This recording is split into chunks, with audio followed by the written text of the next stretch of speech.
Hello, everyone. Welcome to the 186th episode of the Intellectual Podcast. Wow, 186. Today's a really great episode. I'm really happy to have the opportunity to bring this episode to you. As we are approaching our 200th episode of the podcast, I can't help but kind of sit back and take stock of so many things that have happened since I started this show, all the various people who have helped me along the way, and the dreams that we've kind of all shared along the way of the types of guests that we could get on the show, the types of interviews or discussions that we could have with not just the people that we are currently working with here in San Diego, but people that we hope to work with, or people that we grew up wishing we could be working with, or wishing we could even be like. And in the last couple of weeks, I've had just this incredible run of those moments that just kind of make you go, holy crap, I can't believe what's going on. And as in awe of those moments you can be, sometimes you need to take a moment and just think about all the work you've been putting in that has put you in the place where these moments are happening. And 3+ years of doing this podcast, 185 episodes, 186 today.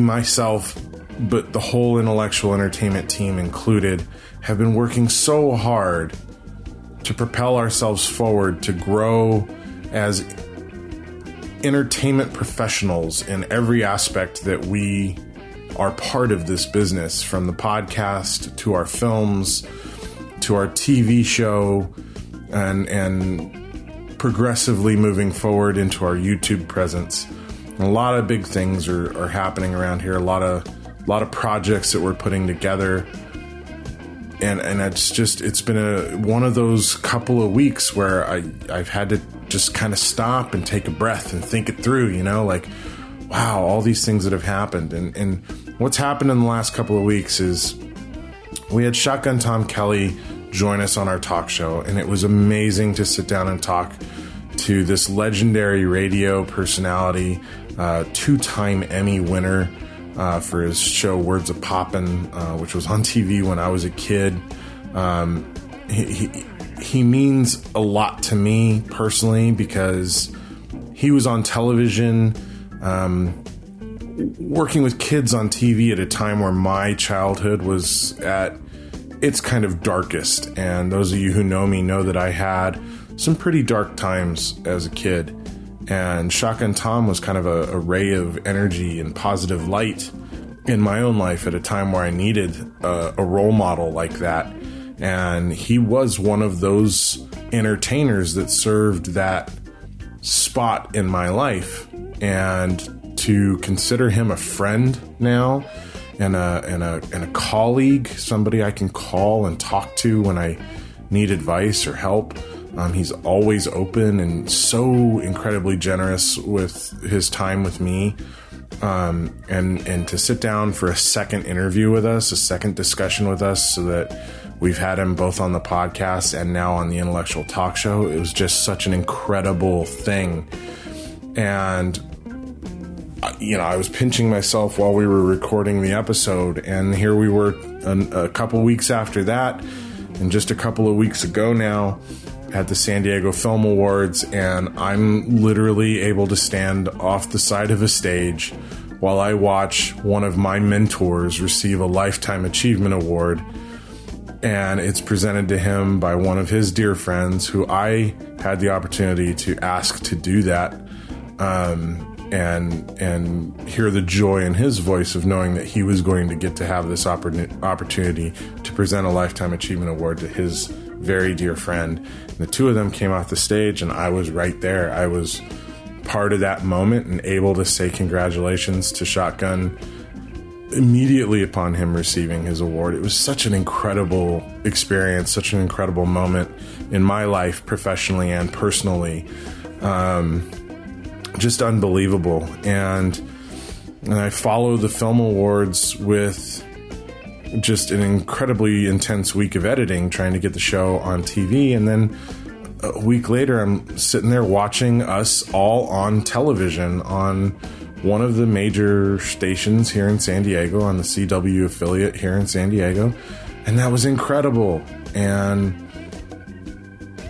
just a day or two after that, I started working as a first assistant director on a film called Forgotten Hero with a number of people that I greatly admire here in town, including Larry Poole, Shane Allen, Randy Davison, the director, Mark Viscara, who I'd never worked with before but had heard such good things about, and so many others, Stephen Mickelson, Matt Triplow, John Hammerslaw. It was just an incredible experience getting to shoot this movie with these folks. And on top of that, Peter Sherayko was on the cast, and I got to watch him work, which was, just an intense honor to get to watch somebody like him work on a set. And we got to shoot on the USS Midway for 2 days. Absolutely incredible. I got to sit on top of a MiG-15, straddling it like Slim Pickens in that beautiful Stanley Kubrick film, Dr. Strangelove. And these are just incredible experiences, things that I can't believe I'm getting to do and I'm getting paid to do.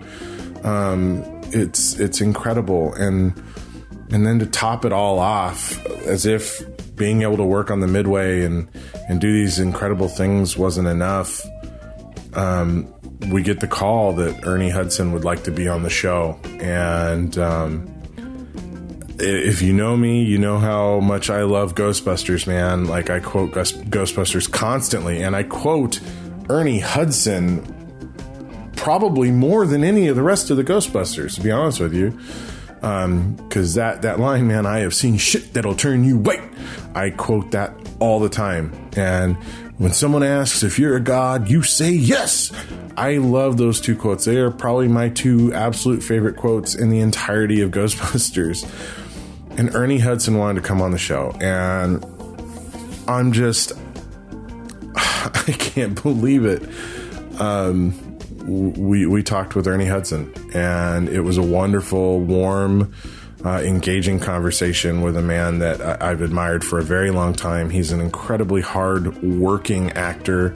You see him all over the place, and I was talking to my sister Teresa about it. Ernie Hudson is just one of those actors. When I see him show up on screen in something, I'm always really happy to see him. And this conversation says so much about why I enjoy seeing him on screen. He's just a genuinely warm man, a family man, and I think there's a lot that people can learn from this conversation with him. And I hope you enjoy it as much as I did, and as much as I know Carla did. And Mark Atkinson joined us. It's the first time he's been on the show in a while. It was so nice to have him there. He's been part of this show for a very long time as well, and I'm glad that the schedules worked out, that he was able to join us for this very, for me, important moment in the podcast. Mark was also on the Midway with us, shooting Forgotten Hero. It was a lot of fun to get to work with him on set. But yeah, so here it is, one of our dream episodes. A long time ago, we made a list of names of people we wish we could have on the show, and Ernie Hudson is one of those names that came up a very long time ago. And 180 something episodes since we made that list, here he is. Winston Zeddemore, Your Honor, on the Intellectual Podcast. Talk hard and enjoy the mindgasm. The Intellectual Podcast starts now. So are you on hiatus right now? Well, I don't really things have changed so much with, there's no real hiatus time. We're shooting Grace and Frankie right now. From August until January, we're doing A.P.B. For Fox, and then in between those months and other, then we're doing Grays for Epics. So the life of a working actor. Yeah, you go where the work is, and hopefully it's fun stuff to do, and that's all part of it. It was a time when TV only shot this time, and then it was downtime. But now it's with all the outlets and what does TV really mean anymore? Okay, so that's our creator and co-host, our host, David, and with us today we also have another host, Mark. Hello, Mr. Hudson. How you doing? My name is Mark. Hey guys, how's it going? Good to hear your voice. Well, thank you. It's good to talk to you guys. A very recognizable voice. My high nasally voice will definitely balance out your deep baritone voice. So, okay, sure. Whatever you guys want to talk about, it's all good. Tell us a little bit about A.P.B. because that's a mid-season show here on Fox right now, right? Yeah. A.P.B.'s a show about police procedural. A billionaire. It takes place in Chicago. There's a billionaire who has a crisis, and something you would expect the police department to be able to solve, but they're unable to because of the workload and all the other problems they're facing. And so through his frustration, he petitions and gets to take over one of the police districts. Oh, wow. Where he brings in a lot of his high-tech toys, and the technology we use on the show is technology that exists now. We didn't get into, the sci-fi imaginary world. This is stuff that's available, but it's not available to our police districts because of cost. And so it's approaching policing from a different angle, bringing in technology and showing how it can be effective. And I think we all realize that we need some change. The old system works only to a certain point. So this is a show about a police department being equipped with the latest technology and how that affects community and policing. And what drew you to the project to begin with? Well, basically that. I'm from Michigan, directly across the lake from Chicago. I spent a lot of summers in Chicago. I have family in Chicago. Obviously, Chicago, like a lot of our cities, seem to have areas that are unsafe and unpredictable. The policing that has certainly the prison system, the privatization has been devastating to certain communities. And with technology now, with videos, showing things that up until now we hadn't been able to see. So this is a show that was at least introducing the idea of what if, and if we can use this stuff to benefit the community, it could be a good thing. So that alone, being a part of that was something I wanted very much to be a part of. Yeah, so tell us about your character, the sergeant. Well, my character is a guy who, he lives in a neighborhood. He's a career policeman, and moved into a neighborhood, I'm sure years ago, that was, very middle class neighborhood that has now changed over the years. It's one of the least served communities in the Chicago area, but he still lives there, but he's also a policeman. So that responsibility of, dedication to your department, and yet also seeing the impact of the things that don't work in the community. And so he's been a sergeant But as sergeant, you don't have to take full responsibility. He's promoted to captain, and suddenly he's now thrown into this position where he gets to make the final call and take on the responsibility. And he's a guy who's reluctant to the new wave of technology and young people with young ideas, but he's also been around long enough to know that it's the inevitable and it's necessary. And so, like it or not, he embraces this new technology. You seem, in my experience watching you over the years, you seem to play a lot of characters who are very like streetwise, kind of the good everyday man amidst chaos. I mean, you get down to Winston Zeddemore, it's the same sort of thing, like real practical. It's like, this is what it is. It's weird. It's different, but this is what it is. I think audiences, and when I talk to people about you, always seem to enjoy when you're on a show because like you're kind of the window in for a lot of us into the things that we're watching. The moral compass. Well, that's very interesting. Yeah, it's you know, I suppose so. You know, as an actor, I'm not sure, but yeah, a lot of the characters I think are, I've seen that way. You know, acting is one of those interesting that you know, people cast you in things and you're not sure why they choose you, especially when you read some of the descriptions. But so you're never really quite sure why you're chosen. You're not sure why you weren't chosen. So, I guess maybe in some ways that's maybe how I am. I don't know. You know, what was one of the roles that you landed where you were just like, I don't know why I got this?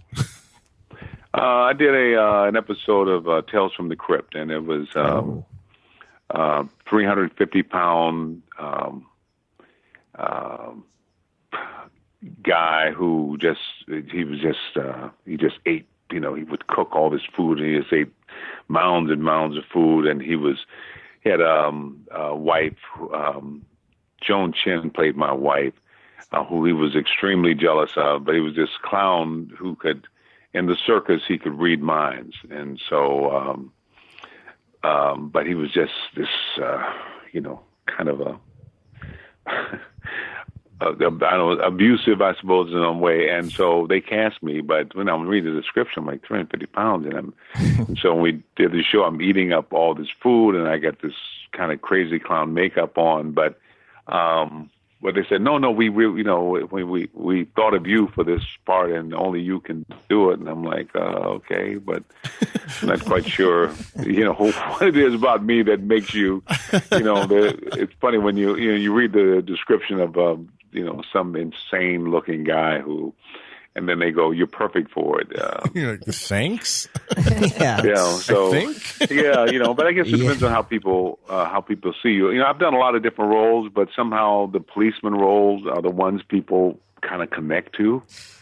They say, oh, you only play cops. I go, that's not really true. I mean, I've played a lot of different roles, but somehow those register in a way. But I don't know. Yeah. One of my favorite roles that I've seen you in is your role in The Crow, which I love that movie. But I was wondering, what exactly was it like to work with Brandon Lee?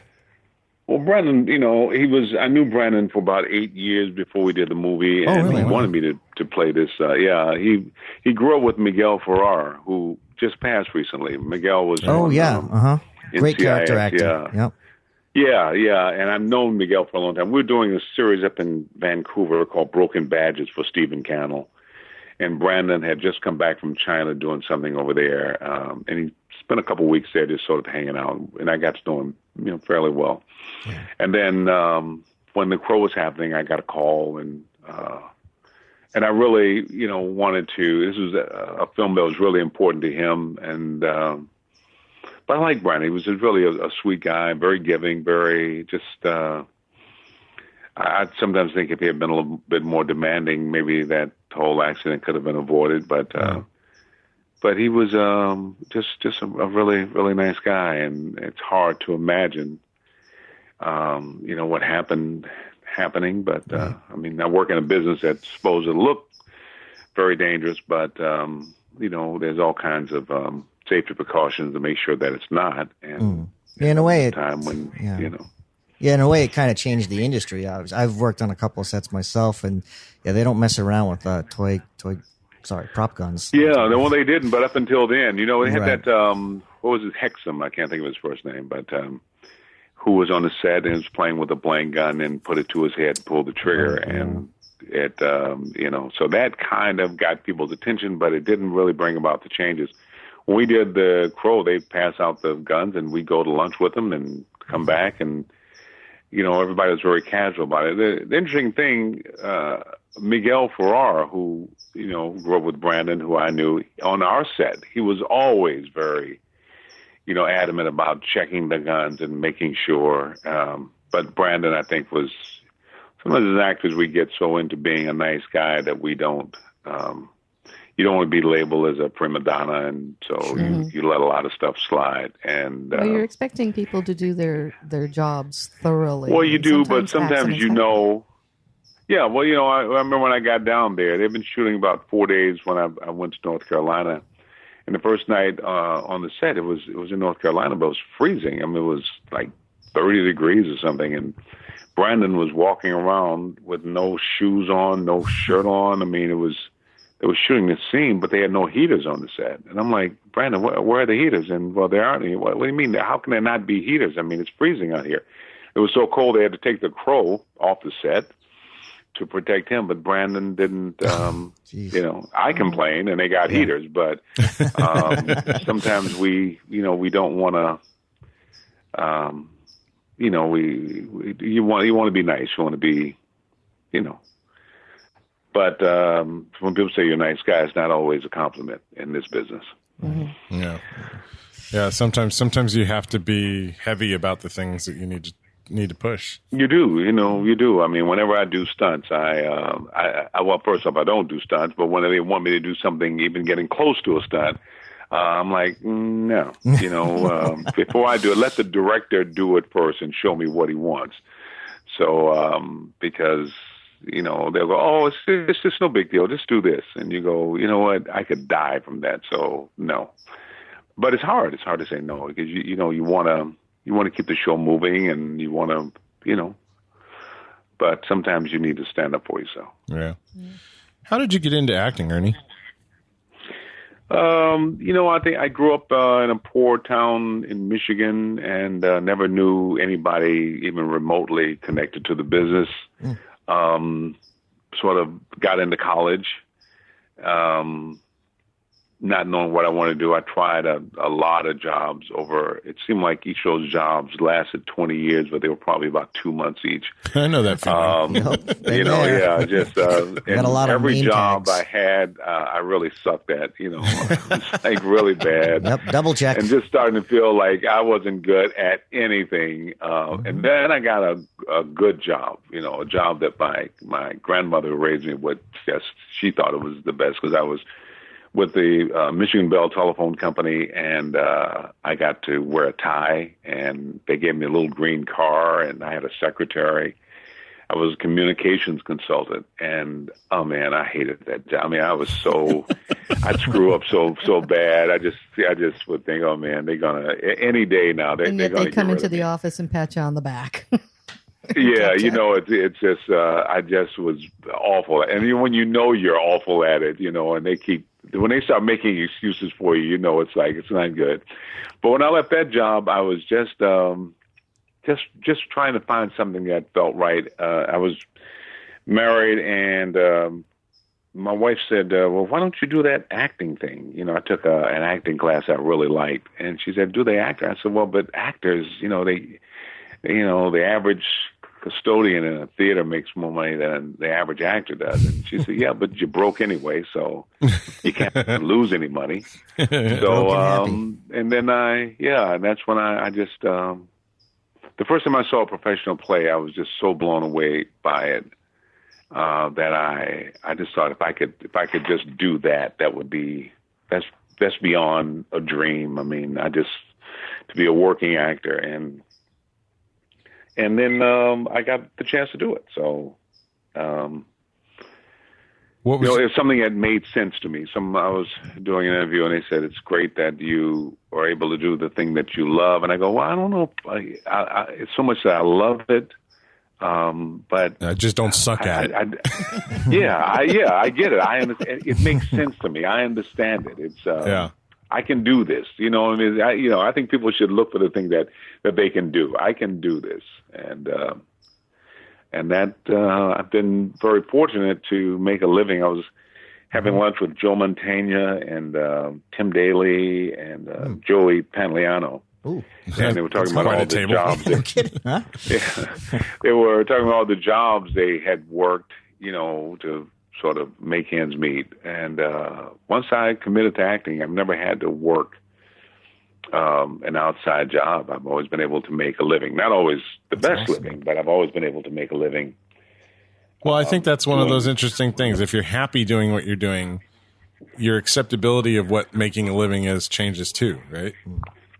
Yeah, that's true. Instead of I was a single dad, so I know I gotta keep the phone on. I gotta keep the rent paid. And I was a single dad. So for me to say to my kids, this is America and you can follow your dreams and all that stuff, I had to be able to demonstrate that. I mean, how do you say you can do what you want to do, but I can't do what I want to do? So one way or the other, I know that, I'll find, I don't want all, they say, well, there aren't many jobs for African Americans. I said, well, I just need one job. I don't need all the jobs.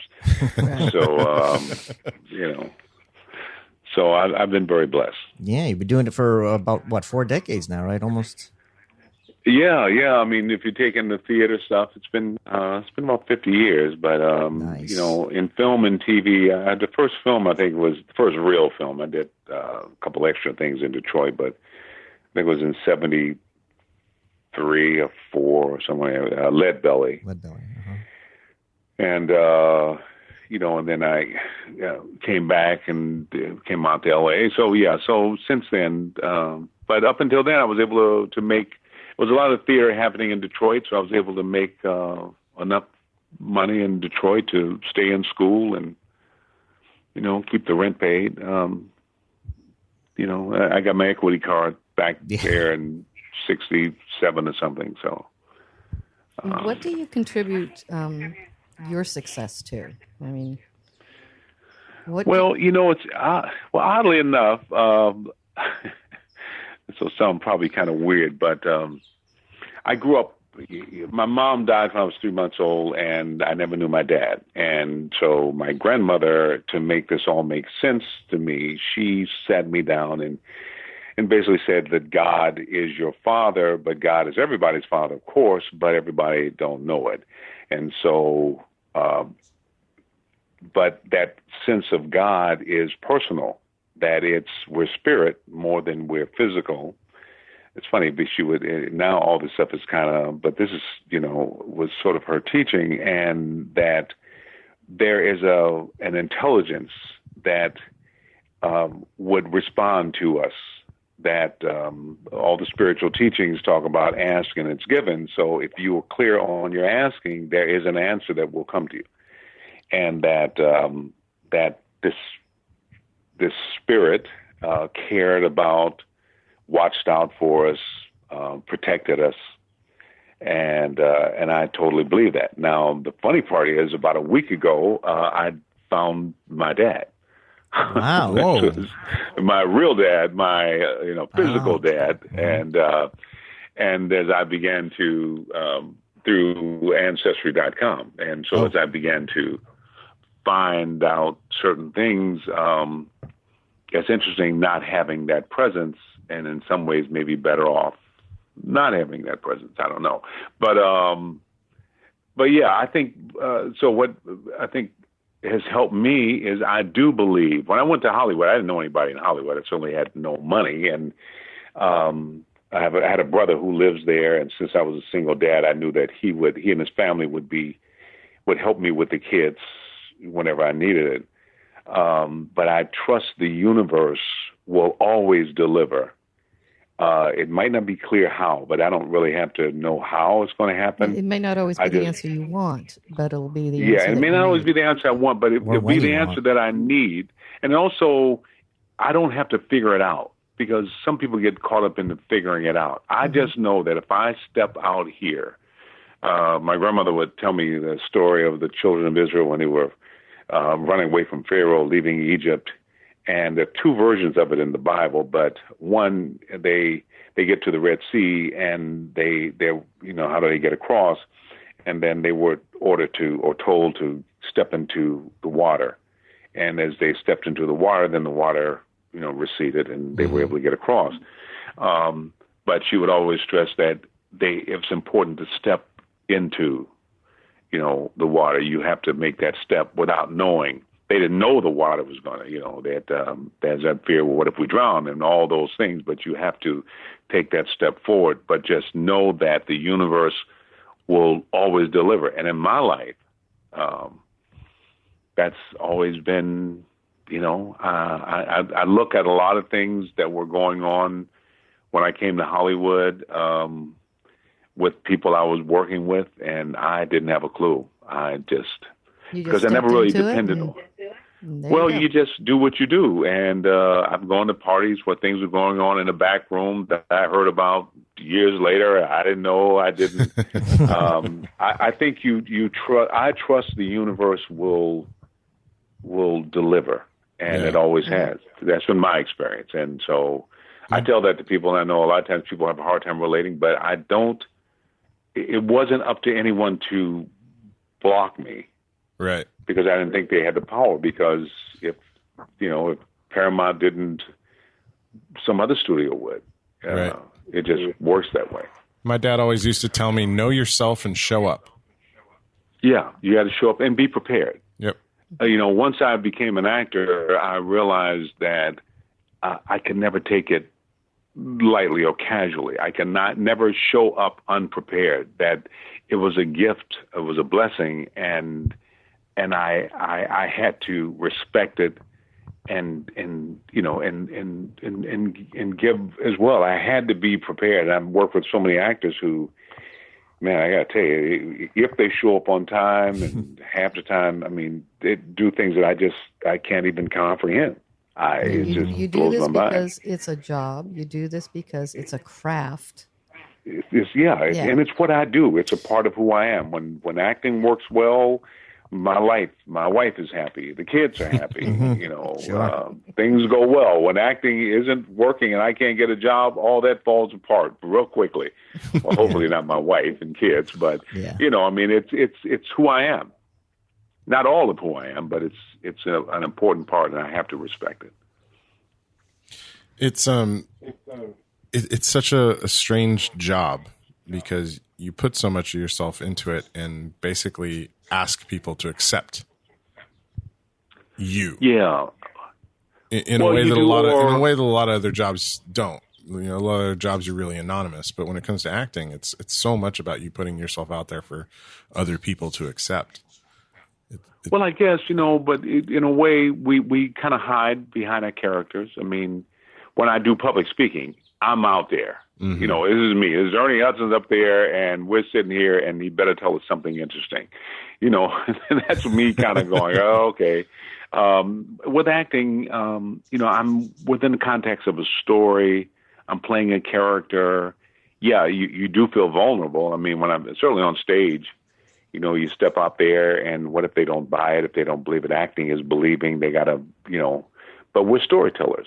Right. And I just find that fascinating. And every character, at least in my mind, is different. But I also recognize it's a part of me, a big part of me that embodies that. So that's really a lot of fun. But I think models, I would think if a person is a model, that would seem very weird to me, because they're showing, I guess maybe they take on characters too. I don't know, but that just seems weird.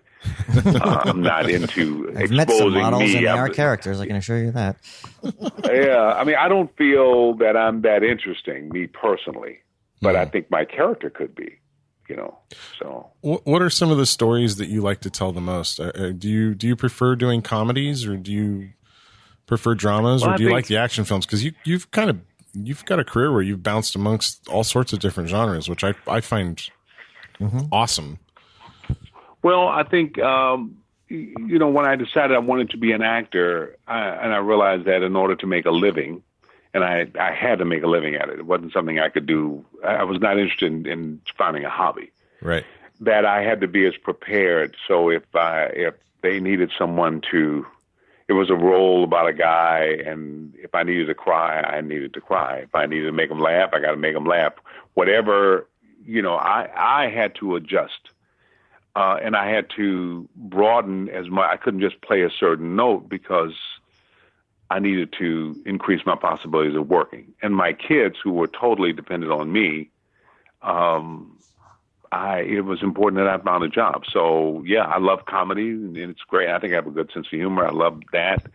But, wherever you need to go, that's my job to go there and be convincing at it. And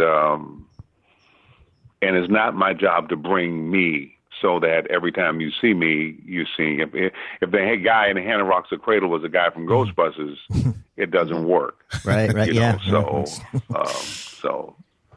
yeah, I think that's, but I have friends who kind of, they do a certain thing and they got very popular doing it, and they make a lot more money than I made, being that, that action guy or that comedy guy or whatever.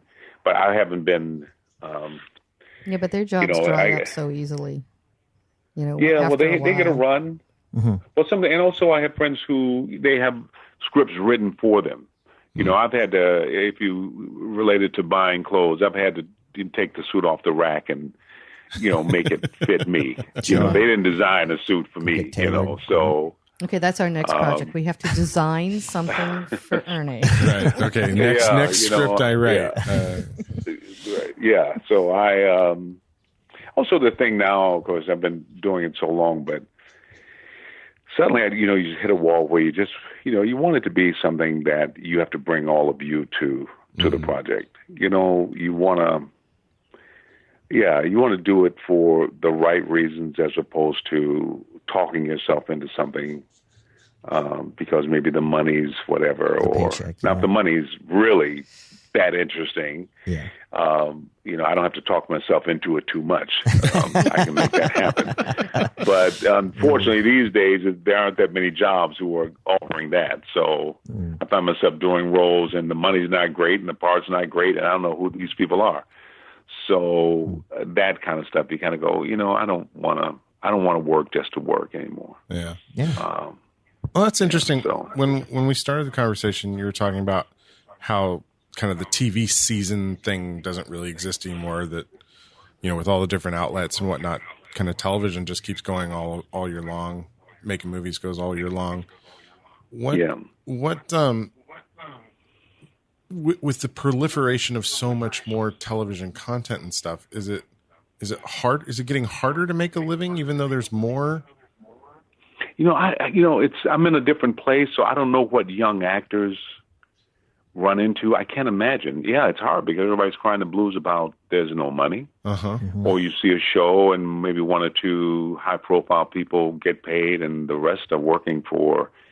It's like theater. When I first got involved in theater, you could make some pretty good money on stage, but then it got to a point where you almost had to pay people to work. So I don't know. It's a different time, and it's sad because a lot of these amazing shows on some of these outlets, but they aren't paying. They just aren't paying people enough to make a living at it. And we as actors, we're not part of a company where we get paid every week, regardless. You kind of. Yeah, the studio days are all over with. Yeah, that's over. So, you're in it. And unfortunately, because we sort of went offshore and so much has been done up in Canada and some of the British Commonwealth countries, that because they did all these shows there, those actors were able to come here now. And so most of the leads are from other places. Yeah. And so if you're, in the States starting out, it's very, very difficult. And when I was started out, if you did anything in the business, you made a good living, you could afford to get a house and, send your kids to a good school and all that. I just don't know how people do it anymore. Most jobs, though, too. I mean, that's the idea, way. Yeah. Yeah, the idea of the husband going out and working and the wife taking care of the home and raising the kids is no more. You have to have at least 2 to 2.5 jobs. Yeah, which is to me, it's insane. I mean, it's sort of. That's the way of the world, but I don't quite get. I don't think it's necessary. Mm-hmm. I mean, there's no shortage of money. They're not like they don't sell shows anymore. They're making the money, except it's just not shared. They just don't want to share it. The worker bees don't get paid. I never thought of the actors as being part of the worker bees, so I'm a little shocked that wait a minute, not me. Nowadays too. The shows, if it doesn't make it on one outlet, it can move to another outlet. Sure. Yeah. No. Streaming, the money's there. It's just that it's being distributed differently. Yeah. And we could get into a whole political thing, which I don't want to go there, but it's unfortunate. Really. I think this is the year where everybody says they're political. I don't want to talk about it. I think everyone's dried up. I mean, I have a place in L.A. that. You'd have to make, $50 an hour just to pay the rent. Right. Mm-hmm. That seems a little crazy to me. I don't work by the hour, so I can afford it, but I don't know how the average person does it. I really don't. Right. Well, I don't get to buy a house. That's Yeah.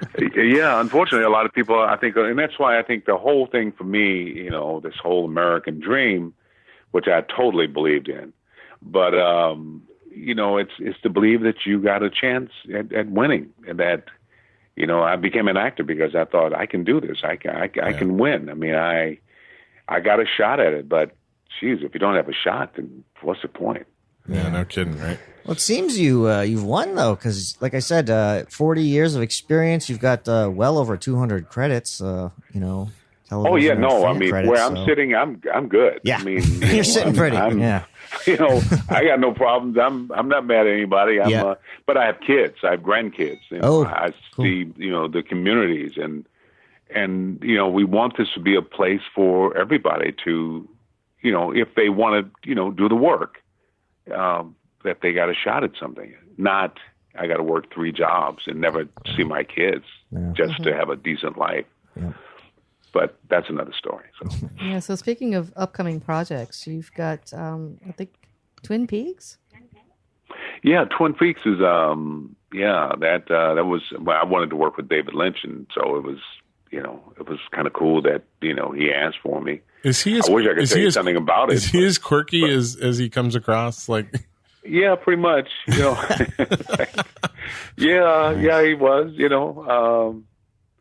I really liked him a lot, but unfortunately, everything was so secretive until I didn't know what had gone on in the scene before mine or the scene after mine, or who. It was crazy. I'm like, they said, "Well, you can't talk about it." I go, "What's to talk about? I don't know anything about it." I mean, I'm just read my lines. I don't know. But I was there, and but it was.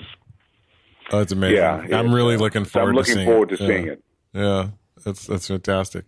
You've been incredibly gracious to give us your time. As we start to wrap up here, I just want to ask you 2 very simple questions. Or maybe not simple questions. Sure. One, what's your favorite theater role that you've done? And 2, what's your favorite film or television role that you've done? There you go. Okay, theater is easy. I did The Great White Hope in Minneapolis in 75 and 6. And then I took it to the Missouri Repertory Theater, and then I did it in Los Angeles at the Inner City Cultural Center. And from that show, I started to work. I mean, it changed my life. Wow. It was a character that was so all-encompassing. I mean, everything I ever learned was, just sort of brought to play. And at the end of every show, I was just completely exhausted. I mean, it really required everything that I had to offer. And Abby Mann came to see the show and cast me in the Martin Luther King story. And from then on, I started working TV and film. but it was an amazing role, and I haven't found that kind of a character in television or film. So I'm hoping that character that kind of defined you. And this was in 1975, and I still see people who will come up and say, I saw that production and you were amazing. So that's incredible. That was and it was I was turning 30, and I needed to validate myself because I've been working in theater, and I just felt like I was getting nowhere, and then that role just really transformed my life. In TV and film, I kind of look at a number of roles and sort of compile them together. But I love working on The Hand that Rocks the Cradle, and I like Great that role. character. Yeah. And I had a lot of fun doing Congo. I know people either love that film or hate it, but I had a blast, and Ghostbusters was really fun to step into that big studio film. I wasn't making much money, but it was just great to know that existed, and so. Well, but I've enjoyed pretty much everything I've ever done. So I like to work. You made a film in, I believe, the late 80s or early 90s that's a little gem I like. It's a Leviathan. Oh yeah, Leviathan. It's kind of unfortunate because Deep Star 6? Yeah. Yeah, it kind of came out, and then there was the Abyss. Underwater. Yeah. I missed those they need to make more of those movies. That trend needs to come back. But I love that movie. I thought you were a great role and a lot of fun to watch. Yeah, we shot it in Italy, and so I was in Italy for like 4 months, and we went to Malta for a month. And so for me, early on, back in the old days, the good old days, when you'd shoot a movie, like we shot No Escape in Australia for 4 months, so you could actually go someplace, and it was like amazing. Italy was just... But yeah, I like the movie too, and I like the character, but it just didn't catch on. So yeah, well, for me it did in my household. So if that means anything to you, no, that's great that you got to. It means everything to me. There we go. So you get to hang out in Italy for 4 months. There's that. What's that famous quote from Michael Caine when he did Jaws 4? He said something like, "By all accounts, I never saw it, but I did see the house that I bought, and it's beautiful."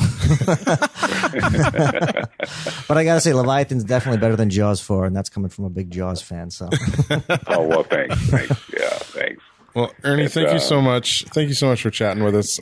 I enjoyed it, guys. Really, I enjoyed talking to you, and just good luck with everything. And thank you for taking the time. Thanks. There's a couple of movie quotes in my life that have persisted ever since I very first heard them in the theater, and they both come from you.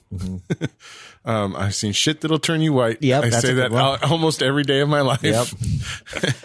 And if someone asks if you're a god, you say yes. What about that's one big ass Twinkie? That's one big ass Twinkie.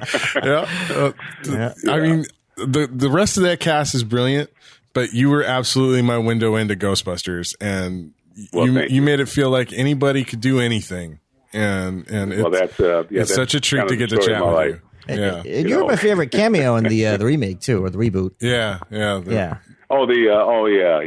we could take a little time on that one, but I just wish they hadn't done a reboot. I wish they had just did 30 years later, the girls answer the call. Could have been the same girls, but they wouldn't have been strapped into doing a version of us. So. Yeah. Well, you and the rest of America. I think the rest of the public kind of made that statement in the response too. Yeah.